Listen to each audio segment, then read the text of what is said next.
You are listening to Fantha Tracks. Because of the following special program, Wonder Woman and the Incredible Hulk will not be presented this evening.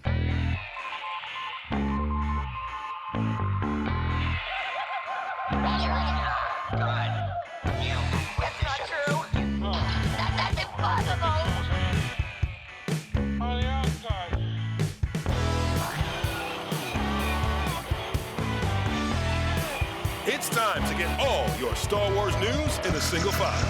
This is Making Tracks. Here are your hosts, Mark Newbold and Mark Mulcaster. That's not true. That's impossible. You're listening to Making Tracks. This is episode 141. I'm your co-host, Mark Newbold, and joining me today is a man who, if he was a Tellytubby, he'd look like a Gungan, and his name would be Binksy Winksy. It's Mark Mulcaster. How you doing, mate? Misa, good! How are you? Wow, that's uncanny. Who needs re-speeching when we've got Mulcaster? I'm very well, mate. How are you? Yeah, I'm not too bad, thanks, mate. Yeah, I'm not too bad. I have a bit of a kind of headache, and I think it's not been hungover. I think it's actually from all the solvents and stuff I was imbibing yesterday, because we had a Rebel Legion pre-celebration build party, and the weather wasn't particularly great. I mean, if we had it on the Friday, it would have been amazing. We'd all been burnt to a crisp like Anakin. But it wasn't like Mustafa, it was more like Camino, because it just rained the whole day. So we had big gazebo out, and of course we were trying to do a little bit of spraying in enclosed environments, which is not recommended, boys and girls. So yeah, I think I might have a little bit of a solvent headache.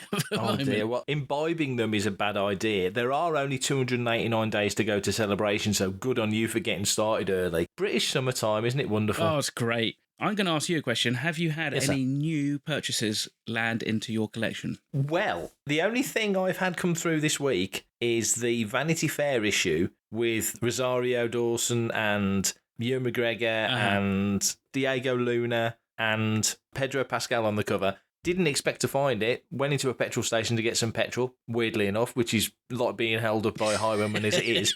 And then saw this issue of Vanity Fair and thought, well, that made that ridiculous spend for very little mileage worthwhile. So yeah, so that really is the only thing I've got this week. Nothing else has come through. What about you? I picked up, and it's not the official celebration lanyard, but I picked up a lanyard from this year's Star Wars Celebration. It says on the inside of it, box lunch, but it's got Kenobi on it, so I picked it up from eBay because that was dirt cheap. And I do have a tendency to do this after a celebration, is kind of just have a scour on eBay, see if there's a few bits and bobs that have been listed. So I got that. I also had my George Lucas in Stormtrooper armour. Been looking forward to that, and I have to say I'm really, really like this. And I'm, a rare occasion that I'm thinking I might have to buy a second one just to pop him out of the plastic. So that's for the Black Series. It's got the old 50th anniversary Lucasfilm logo on it. Hopefully people will start receiving those over, I guess, the next week or so from various vendors. Yeah, I've got that ordered, so I'm looking forward to getting that. That does look good. It just reminds me of the George Sakul one.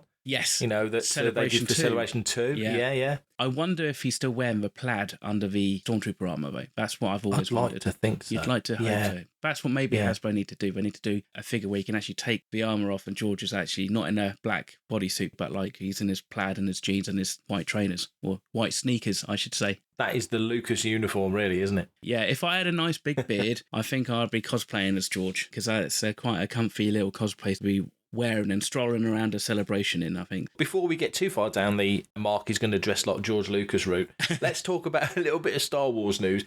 First up, Hayden Christensen talking to Fatherly. Lovely website. They've spoke to some great people before. Recently, they spoke to Bryce Dallas Howard and got a cracking little interview out of her. This time they talked to Hayden. He talks about a number of things. He talks about how pleased he is coming back to the character again and how this generation's really embraced it, how fatherhood's changed him and how important that is to him, and one of the reasons why he's not been seen on screen so much. He's put a lot of time and focus into being a dad, but also he's not only Anakin Skywalker in the flashback or the memory or whatever you want to call it scene from Part 5, he's also in the Darth Vader suit, and he did talk about getting back into shape to be in that role. He says, I think that process was very important to me. I needed to become that character again physically. I just consumed as many characters as possible. I put on 25 or 30 pounds to fill out that suit. Process took him 9 months. He said, I tried to avoid the dad bod thing. I was trying to maintain that Vader body after we finished, but honestly, I pretty much just went back to my old diet. I kind of deflated after that.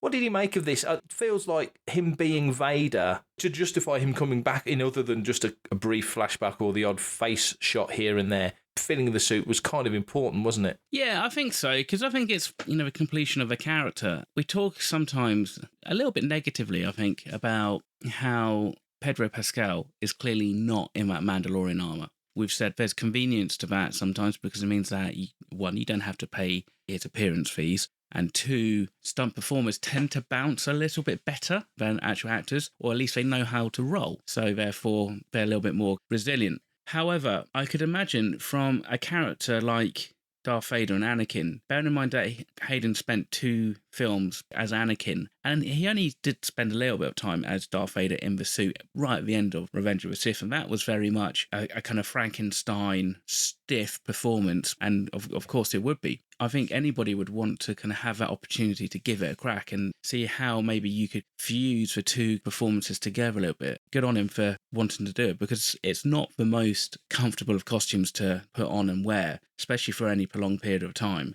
Yeah, it makes sense. You've still got James Earl Jones doing the voice in one way or another, which helps the continuity. But I think from maybe a closure perspective, he wanted to just kind of see this through. I think also it's quite nice as well because it feels a little bit more authentic, doesn't it? You're seeing Hayden and, they spent a lot of time talking about Hayden, and really up until this episode that came out this week, I was like, well, we haven't really seen much of Hayden. We've seen him in the back to tank a couple of times, but that could have been shot in a day. It's nice to have seen at least one flashback where he's actually talking as Anakin to Obi-Wan and actually having that interaction. That's kind of made that part feel a little bit more legitimate somehow. Well, I think that's the word, isn't it? Making it feel legitimate, because obviously we talked about this on Reaction Chat last week. Yeah. About just how impactful that moment was and whether we thought it was a flashback or a memory or whatever it was. And I think we kind of sort of landed halfway between the two, really. It's both of them referring back in their minds to that moment, but no massive requirement to do crazy expensive and detailed de-aging for that, because it completely conveyed what the scene was about without having to do that. So there was no real necessity to go all in and do what they could have done, like they did with, in Mandalorian and Book of Boba Fett. There was no need to do that for this. But so far, everything we've seen of Hayden as Darth Vader could have been shot in a day. It really could. And all the other shots of Vader, there are other performers. Hayden's probably a good 6 foot. I mean, Ewan's 6 foot, so Hayden's got to be 6'2", 6'3", I would imagine. He's a tall guy. Yeah. But he's not Dave Prowse tall, who was like 6'6", 6'7". He's not that.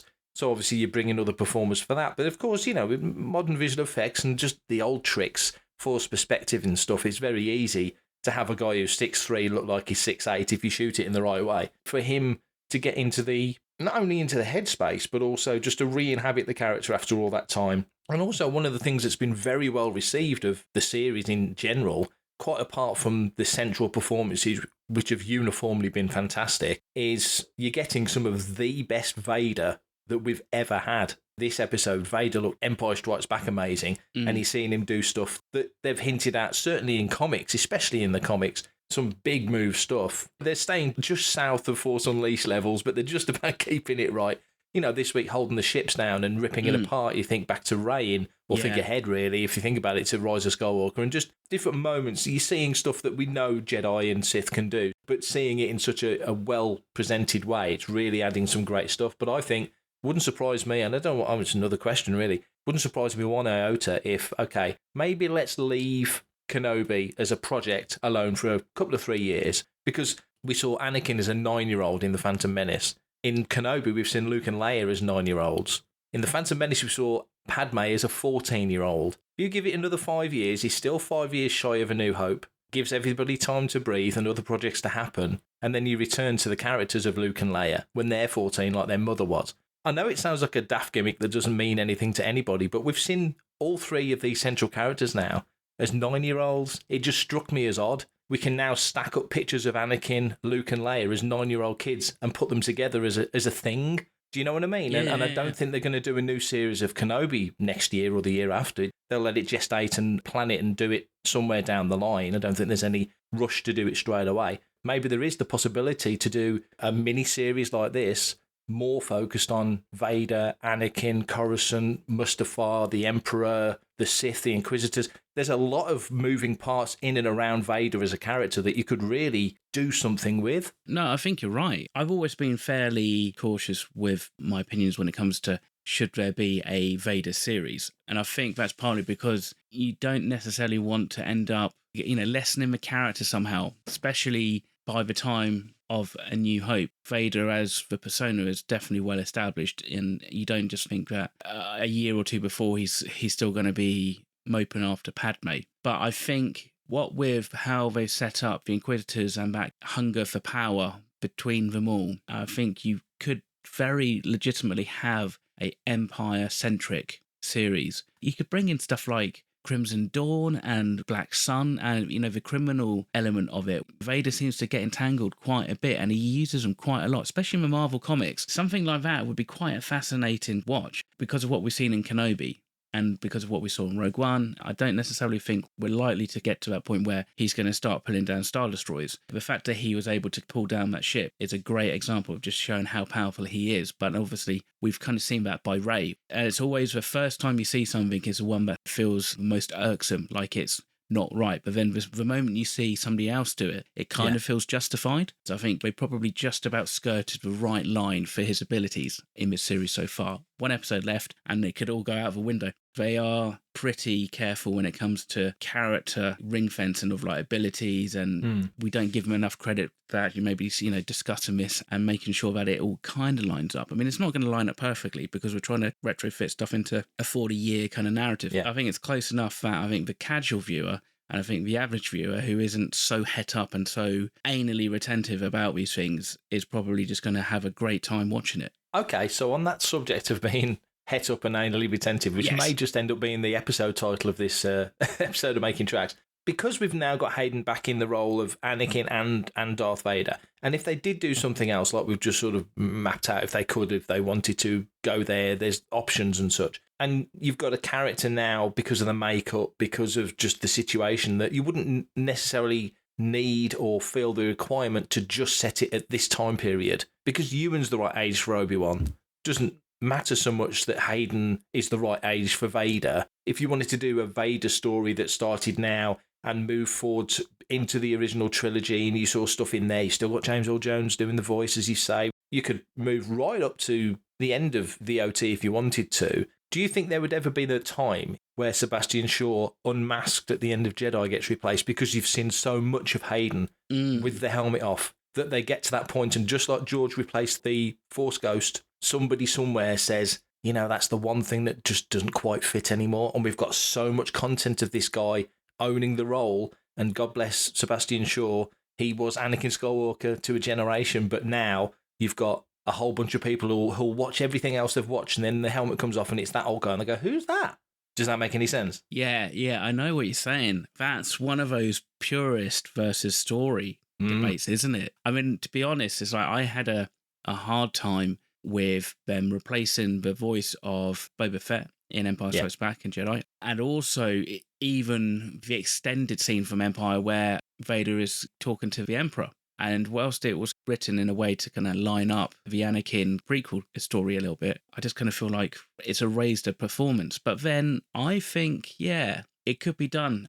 I don't know what the legal agreement is when it comes to original trilogy and having like Lucas have sign off on stuff. I mean, obviously they regraded it and they did it for HDR. I suppose they have the rights to be able to change stuff, but that becomes a creative change. So therefore, you would expect, at least all the time that George is alive, and let's hope he is for a long time to come, that it would need to be done with consultation. It might be one of those things that they could do. They could not only replace Sebastian Shaw there, but they could replace an older version of Anakin at the very end scene, where we see him next to Ben and Yoda as Force Ghosts. That would line it up even more, because otherwise you've got this older Anakin in the suit, and then you cut back to like a young Anakin Force Ghost, which might not necessarily line up in quite the same way. I sort of 75% agree. I think the Hayden that you've got as the Force Ghost is the perfect time period for him, because I don't know whether they've ever defined how a Force Ghost works, whether the Force Ghost itself has any control over how they are presented to the person looking at them.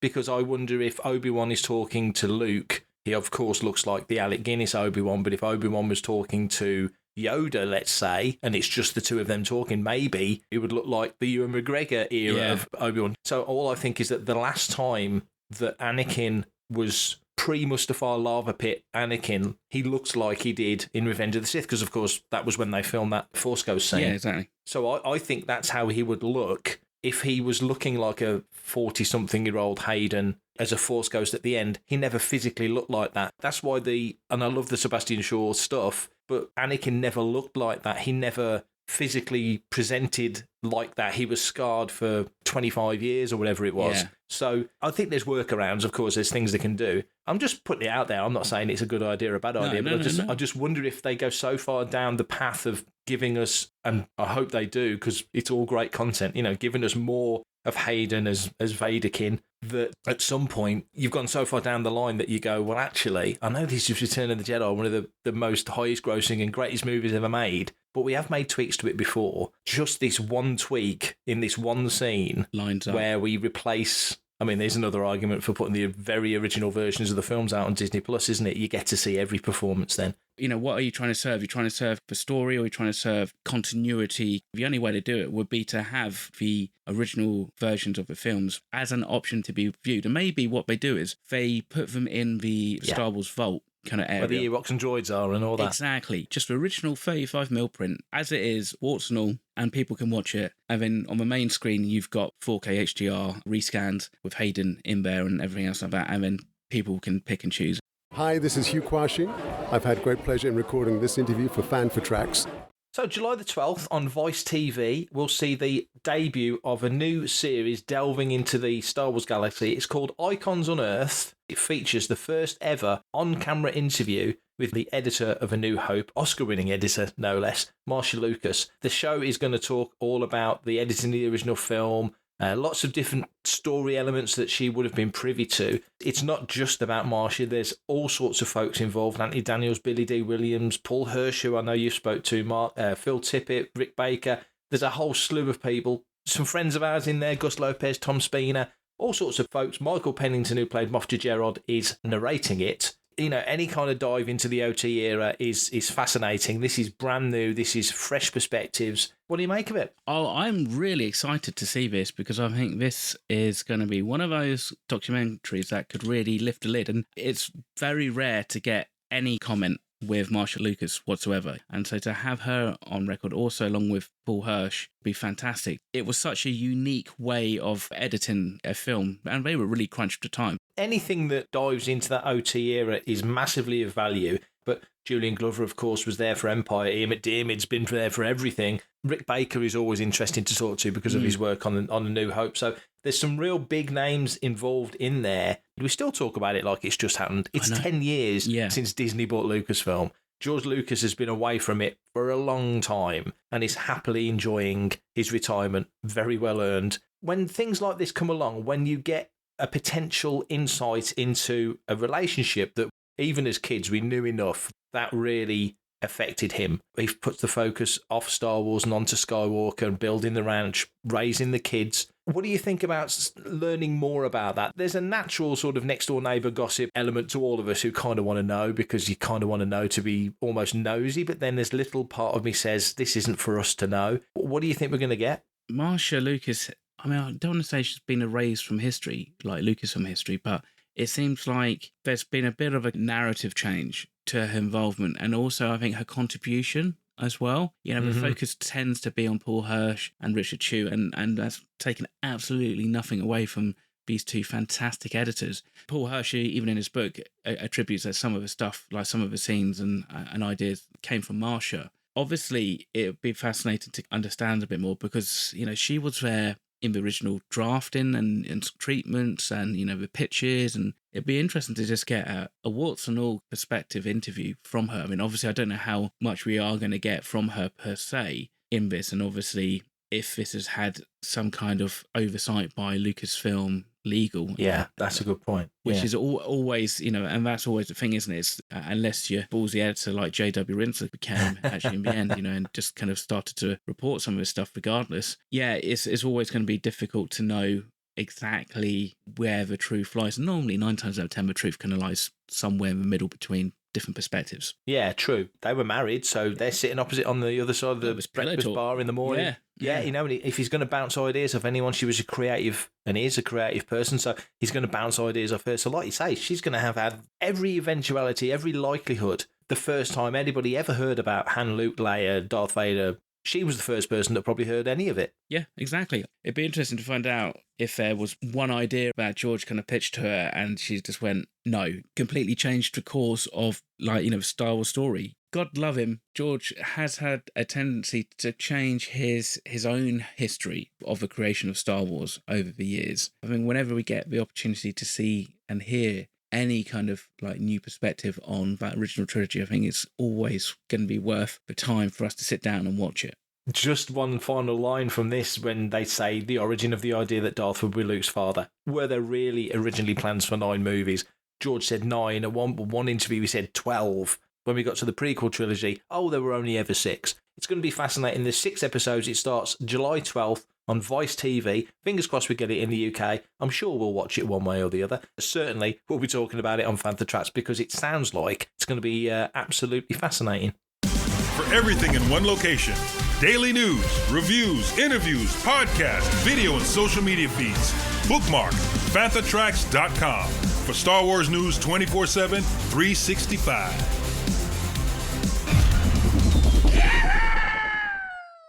May 2022, a bunch of Fantha Trackers went all the way up to Blackburn for Star Wars Fan Fun Day 2022. We spoke to loads of really cool and fascinating people, some of which you've heard on the show already, some of which are still to come. But one of those people was Nick Kellington. He is best known for portraying Bistan in Rogue One. He was Snoof Ukorfe in The Last Jedi, and he was Claude in Episode 9, which I thought was fascinating. He was on our table for Dinner with the Stars, so we had a really good chat with him, and the following day at Star Wars Fan Fun Day, sat down and had a good talk about his Star Wars experiences. He was a Tellytubby, so this guy's been around. So this is our chat with Nick Kellington at Star Wars Fan Fun Day 2022.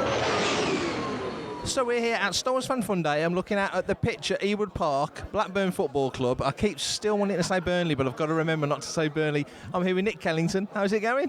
Really good. Fantastic day. Really lovely crowd. Kind of everyone's happy. Yeah. Absolutely. We had a great night last night at Dinner with the Stars, which was great fun. Today has been busy as ever. How have you found it? How many shows have you done? Is this fairly early on for shows for you?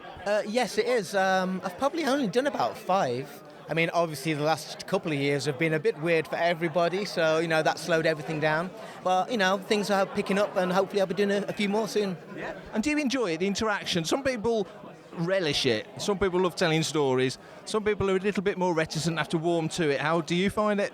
I love it. I love coming to these. Because, you know, you're just chatting with people who also love Star Wars. You know, I love Star Wars, and I've been lucky enough to be in Star Wars. It's kind of, it's not a chore in the slightest. I love these things. What was your entry point into the galaxy far, far away? I mean, even back as a kid, were you a fan as a kid? Yeah. Well, showing my age, I kind of grew up in the 80s without a VHS recorder. So the only times I got to see Star Wars, actually, Return of the Jedi, I got to see in the cinema. But the only other times I got to see Star Wars were Christmas, Easter, bank holidays, because they'd always show either a Star Wars film or Superman or Indiana Jones. So literally, they were the only times I got to see Star Wars. So it just reminds me of being at home with family, on holiday, everyone just kind of chilling out, watching telly. So it just brings back really, really happy kind of memories for me. So moving into it in a professional circle, you're going into this with a warm heart. You're ready because you want to be a part of this, obviously. Oh, totally. I feel so lucky that I've been able to work on the more recent films. It really is a dream. It's kind of, I always joke that they wouldn't have to pay me, but don't tell them that. No, please don't tell them that. No one's listening. Nobody listens to this podcast, you're fine. But I remember being my first week on set on Rogue One, and we were filming the Yavin 5 kind of sequences, and I was kind of dressed up to the neck in Bistan, but I didn't have the face on, and we were stood around the monitors on the edge of the set just watching them film Jyn Erso kind of walking through the set, you know, that quite famous sequence.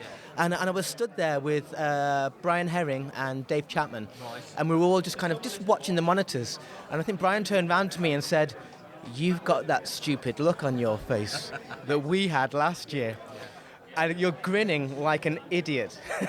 And he was right. I was, because you just can't believe that you're witnessing a Star Wars film being filmed, and you're part of it. And everything that they built, it was like living in a dream, because every little detail was so perfect. I was just walking around the whole time, grinning like an absolute idiot, and trying to keep my cool at the same time. And the thing about Star Wars, I think, is because when you're into it, you get so steeped into it. Even when you walk into stuff that's new, there's a familiarity about it that you kind of feel like you know it. Oh, totally. Because again, even like the screens with the green lines on, and they're tracing the torches. Do you know what I mean? And the little printouts on the computer screens, everything was just like you remember, but better. Yes. But it's incredible. But I remember walking on set, and there being the X-wing, the real X-wing, right in the middle of the set. And I kind of lost my cool at that moment a little bit. But luckily, I was dressed as Space Monkey, as Bistan. And so literally, I ran up to it, and I put both hands onto the X-wing. And in my head, I was just going, "It's real. It's real. It's real." And now, these things cost a lot of money to make, and you're not supposed to do that. But I only got away with it because I was dressed as Bistan. So they were just kind of like, "Oh, okay, well, he's in a costume. That's a big bit of set. Let's see what, maybe it's a character moment. Let the monkey have his moment." Kind of thing. I wouldn't have got away with that if I was just dressed as a trooper. Kind of. I was going to say, is there a moment that stands out as a big moment? But it feels to me like you had lots of big moments. Big moment on the Rise of Skywalker. We were filming with Claude on the first day of principal photography. We were the second setup, so they'd done the guys in the cockpit, before I get there, and so we go in for the second setup. And I remember because I can see out of Claude's mouth, like up into the sky. When Matt Denton opens the mouth, I can see it. Was it Matt or was it Claire Roy Harvey? Well, between them, they were puppeteering the face. And I remember the first time that we went into hyperspace, because outside the cockpit there's LED screens which show space, so that the lighting, even though you don't see it, the lighting is correct on the actor spaces. And when we jump into hyperspace, they play the stars all kind of rushing. And I remember JJ kind of like counting us in or something like that, or the first counting us in, kind of like, "Here we go." And I remember because the mouth was open, aghast, and so I could see all these stars. And then we all had to kind of act like the movement of the ship. But I remember the first time that we jumped into hyperspace. Again, I was just grinning like an idiot inside my costume, kind of going, "This is amazing!" Like, first day of principal photography on a Star Wars film. I'm in the Millennium Falcon, and I've just jumped into hyperspace. It's like, it really is like a dream sometimes. That's nuts, though, because you're inside Claude, you must be thinking, "I'm so glad they can't see my face, because I would have totally blown this take." Another weird moment on Rise of Skywalker was we were filming Kijimi, that sequence, and I have a character called Amunsi Tidian, 20 eyes as well. Which got reshot, so we did several versions of it. But in the first version, which never made it, this was a weird moment, because Eunice Huthart was the stunt coordinator, and I grew up with Eunice being champion of Gladiators, the TV series. So she's like one of my childhood heroes. You saying that? I knew her name from somewhere. That is the weirdest thing. So she's the stunt coordinator now on Star Wars, and she was teaching Ed Sheeran, who was dressed as a stormtrooper, how to rough me up on set. Yeah. And she was like bashing me in the chest with the barrel of a rifle, and really going for it. And again, it's like kind of one of those weird times where, hold on, Eunice from Gladiators is teaching Ed Sheeran, dressed as a stormtrooper, to beat me up, dressed as an alien, in Star Wars. And you kind of go, normally you kind of wake up and say that kind of thing. It's like, but this is real life. Yeah. It's like, there's some crazy, crazy times. To say those three things and say this is real life is crazy, isn't it? But that sequence never made it to the final film because we reshot it later and it turned into the thing where a Muncie comes out of the door. Yes. So it was a different thing. Goes back in. Yeah. And I'd heard, I don't know whether this is true, but originally maybe the town looked almost too nice. Right. And they wanted it to be even bleaker and even colder and even more grim. So that's what I heard. I don't know if that's true, but that's why that sequence didn't make it to the final film. But it doesn't matter because that is the coolest story. That is the coolest story. So what's going on with you now? What's new? What's ahead of you in the immediate future? I don't think I can talk about anything. But you're used to that, aren't you? I'm very used to that. It's kind of the curse of us creature performers on films and stuff that we can't really talk about anything, no matter what world or galaxy or whatever, you know, anything, because we all have to sign NDAs. Of course. And we're all obviously solid professionals, and we want people to hire us again. So, you know what? You don't spill the beans. Don't spill the... But it's all good. It's all good. Everything's good. Brilliant. Fantastic. Well, thanks for giving us a few minutes. I'm sure we'll speak again. Thank you very much. Bye-bye. Tomorrow we'll see the final episode of the limited series of Obi-Wan Kenobi. Part 6 will land. But ahead of Part 5, Joby Harold was talking about the show so far and what we'd seen, perceived plot gaps, many other elements of what's made the show so fascinating so far. But one of the things he did talk about was the task of making Leia recognisably Leia Organa as a 9-year-old, but not giving away anything to do with her Force sensitivity, which, as we know, over recent years has been a plot thread of Leia's character that has developed more and more and more. I'll just read a little piece of what he says. We wanted to not be very overt with Leia's Force sensitivity. It's very much as you said, the audience is ahead of the moment, and we didn't want to lean into it too much, whilst acknowledging the fact that the audience, especially the fandom, is cognizant of who Leia is. But that moment, it's really about those two characters in the scene. We didn't want to step out of the scene and start to say, here she is in her journey towards Force sensitivity. We know Leia's Force sensitive to a certain degree, but Leia doesn't know it, and Ben doesn't seem to realise it at this point, and nobody else seems to know it. Do you think they did a good job of finding the balance between just giving you enough that we can nod to it, but not giving the game away? Yeah, I think so. Difficult balance, isn't it? And also, I think one of the tricky things you've got is that we know who Leia is and what Leia's about and her kind of personality as a grown adult. But, you know, seeing two teenage boys now grow up over the last so many years, some of her personality traits have only really just started to be kind of born out and kind of come into fruition of that. And, you know, as they grow older and they develop, and so it's sometimes really difficult to then make an adult character, like a younger version of them, and then not just a real cookie cutter, too obvious version of that character. And I think they've just about struck the balance whereby, a bit like Anakin, he can pod race because he's Force sensitive, but he doesn't understand why he can pod race and can react as quickly as he can.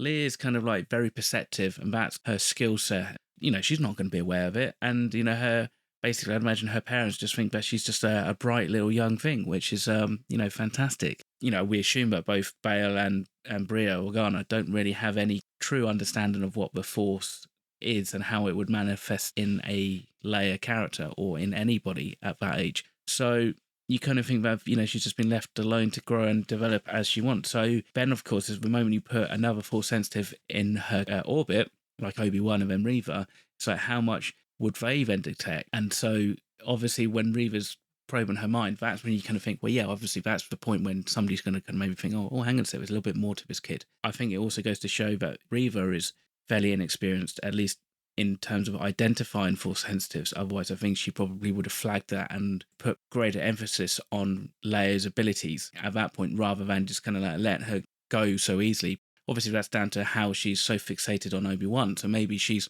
missed an obvious cue there because she's too narrow-minded. I think the story's kind of helped us out a little bit in kind of explain that away without having to dumb it down too much for us. That's a good point, actually, because it kind of goes back to what Joby Harold's saying about how people are judging the show and we'd only seen 4 episodes at that point. So we look at that Reva Leia scene and think about how she could have made more of Leia and if she'd figured this out and so on and so forth. But now we've seen episode 5, part 5, and we now know that Reva was playing a long game and that Vader was the target all along. So it kind of makes you look back at that exchange and you think, well, did she figure certain things out? Because when we see part 6, you've got to think, well, she's on her way to Tatooine. There's other things that are going to happen potentially there. How's this all going to come together? So I think Joby Harold's quite right in saying, don't judge the show until the whole thing's finished. It's been very, surprisingly polarising on social media. Yes. Really surprisingly polarising. I didn't expect the negatives to be so loud. You always expected people to love it, they're going to really expound how much they love it. But the negativity around it has really surprised me because there's been nothing about this particularly that I've gone, oh no, that's awful. As I say, I think the performances carry it, and I think the way they've worked the characters in, didn't expect Leia to be the focus, as we've said before. I think the way they've worked it in has been brilliant. But going back to Leia, Joby Harold says, obviously you want to find a character, an actress that is reminding you of Carrie, but it's more about the spirit, because it's exactly what you just said. She's only 9. She's not lived an adult's life. She's seen a bit of the world, clearly. She's a smart kid for a 9-year-old. Just throws you back to Anakin, who was a smart kid for a 9-year-old who'd seen nothing other than Tatooine, really, that he would ever remember when they were brought there by Gorilla the Hutt. He's done his pod racing, but he works in the shop for Watto and he lives with his mother in the hovel and doesn't know anything else, whereas Leia is out there seeing a bit of the galaxy. You would imagine as a princess, she's travelled, she meets people. I'm bored of sitting in the hover speeder waving out the window sort of thing. Luke has seen nothing. There's Luke sitting on the doorway to the homestead pretending it's a pod racer. He's probably never sat on a real pod racer, might not have even seen one. Their world perspectives are so different.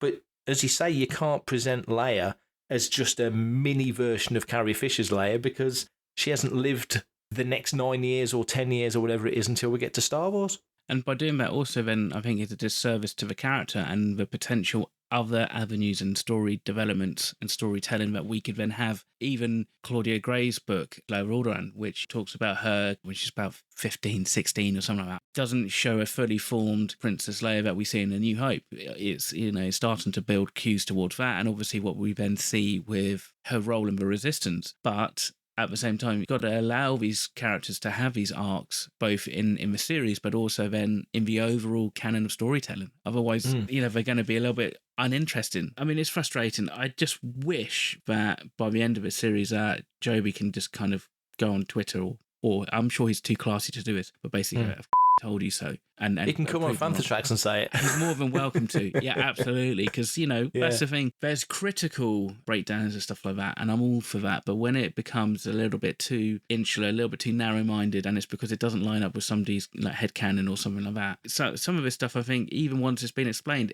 because it won't line up with somebody else's headcanon, they'll never be satisfied unless they see exactly what is in their head on the screen. I truly believe that if I see what is in my head on the screen, then it's lazy storytelling by Lucasfilm, because I expect them and I kind of challenge them to show me a different perspective that I haven't seen and that I haven't thought before about a character or about an event. Otherwise, it just becomes it's simplistic storytelling, I think. Interestingly, because it's one conversation that I actually had with some of the Rebels. It came up about Kenobi, but also like the Book of Boba Fett and to a degree Mandalorian stuff. And I'd like to get your take. Is the live action Disney Plus storytelling a little bit too simplistic? Because the Kenobi series, whilst as interesting as it is, does seem like it's running down a fairly obvious route. Is that just the nature of this kind of series, or do you think they need to work a little bit harder to create a little bit more complex storytelling that the audience could cope with? That's a good question, and my answer to that is almost another question. I've been thinking about this because you've got The Mandalorian, which is Din Djarin and Grogu on their Lone Wolf and Cub quest, which came before any other Star Wars television. And then you do The Book of Boba Fett, and there's a lot of things you can't do in The Book of Boba Fett because The Mandalorian's already done it. You've got now Obi-Wan Kenobi, which was going to be a film, because Solo didn't work out, they changed tack and they do a TV series. And one of the criticisms of Kenobi is, it's just Ben rescuing Leia. It's Mando and Grogu again. It's the kid and the experienced warrior sort of protecting them from harm and such. And I wonder if Lucasfilm would have done The Mandalorian in anything like the same way if they'd already done Kenobi and they'd already done a Boba Fett film, which, the Josh Trank film. A Josh Trank Boba Fett film probably would have felt a lot more like the Fett that we kind of feel like we knew from Empire and Jedi, not the version that they think, well, we can't do that because we've kind of already done that on The Mandalorian. What I'm saying is the Mando came in with an open slate and went, well, let's kind of take the best bits out of Mando, this other storyline here, because they're not doing this Kenobi thing. Not that Favreau had anything to do with Kenobi, they didn't overlap at all. I think he wrote the first 4 episodes off his own back, but has said openly that Fett was obviously an inspiration for Mando. What I'm saying is they're kind of in a corner because they don't want to be repeating themselves. People say, oh, they're going back to Tatooine again. I'd happily have every Star Wars story involve Tatooine because it's my favourite location and fill it out and expand it as much as you want. But there's a risk there of just keep going back to that particular well. In terms of simplistic storytelling, I think if they got too convoluted, then people would come, oh, I've got to read the book now. Oh, I've got to read the comic now. Oh, I'm supposed to go back and watch this animated series, am I, to understand this? So they've always got that criticism coming at them. And I also think it's what you just said about if I saw something on the screen that I'd kind of figured out in my own head, I'd be a bit disappointed if I could plot every move because I expect them to do better as experienced screenwriters and storytellers. I want them to throw curveballs at me. For my part, Leia being the focal twin character in Obi-Wan Kenobi, I didn't even consider that. I thought we'd see Leia like we've seen Luke, and I don't want to see much more of Luke. And I think it goes back to talking about Leia as a character that, in the same way Jyn Erso's big moment was Rogue One. You can tell probably little action stories before, but not much more than you saw in the film when she was a kid, 9 or 10, however old she was at the start of Rogue One. But Rogue One, the events of Rogue One and Scarif was her big moment. Leia blossoms as a character at Yavin. That's when she really comes into her own. And anything before then is formative. Certain characters have launch moments. Obi-Wan's launch moment was Phantom Menace. So Obi-Wan's been on this roller coaster for decades at this point. And at the moment he's on the dip, but he's coming back up to a peak. And so different characters are at different points of their career, their life. It's the same with Reva. It's the same with Vader. You're looking at Vader in this one, you're thinking this feels like peak Anakin stroke Vader at this point of time. They have a tricky balance. Some of the stories are maybe a little bit linear, but I don't think that's necessarily a bad thing because Star Wars is lucky in that it's got all the trimmings. You chuck an N1 fighter in the middle of Book of Boba Fett and everyone's cooing like, oh my goodness, look at that. It's a shiny thing. It's the magpie effect. It's drawing you away from any deficiencies in plot. Not that I particularly thought there were any, but this particular storyline, I think they've got it just about right. They've found good actors to inhabit characters at different points. You think with a logical head, you think, well, how's Reva going to get past part 6? How? She knows too much. How's she going to get past that? I'm expecting a curveball. I'm expecting her to get turned into Shira Bree or something and come back as the Dark Lady. I don't know. Something's going to happen. If there's an opportunity to do something a bit spectacular that gets everyone coming out the back end of Obi-Wan going, not just about Ben or Leia or any of the other familiar characters, but you come out the back of that going, oh, what are they going to do next? That's, I think, what they really want. Well, I think that's really all the time we have for today. So, Mark, let the good people know how they can get in touch and keep up to date and on track with what's going on the Fantha Tracks universe. I certainly can. If you want to be a part of the action and stay updated on all the latest Star Wars news, visit fanthatracks.com or check out the free Fantha Tracks app through the App Store to follow us on your mobile device. You can reach out to us and send in your listeners' questions by emailing radio@fanthatracks.com. Comment, like and share on any of our social media feeds @FanthaTracks, and be sure to subscribe, leave a review, preferably a 5-star one, on Amazon Music, Audible, Apple Podcasts, Google Podcasts, Spotify, or your podcatcher or smart speaker of choice. And as always, thanks to James Semple for composing the Fantha Tracks intro, Adam O'Brien for our Making Tracks opening music, and Mark Daniel and Vanessa Marshall for our voiceovers. Remember, tune in to Good Morning Tatooine. It's live Sunday evenings, 9 o'clock UK, 4 p.m. Eastern, 1 p.m. Pacific, on Facebook and YouTube. There will be an episode coming up later this week off the back end of part 6 of Obi-Wan Kenobi as well as the final for now Making Tracks reaction chat, talking again about part 6 of Kenobi. And check out Fantha Tracks Radio Friday, 7 o'clock UK time for new episodes of The Phantom from Down Under, Planet Leia, Desert Planet Discs, Start Your Engines and Cannon Fodder. And this week's episode coming up on Friday is the 61st episode of The Phantom from Down Under. Fantastic. And of course, to everybody else, thank you very much for listening. That is always appreciated. So get your comments and feedback in. Until next time, take care. And of course, may the Force be with you. Coming up next on Fantha Tracks Radio, it's another episode of Making Tracks.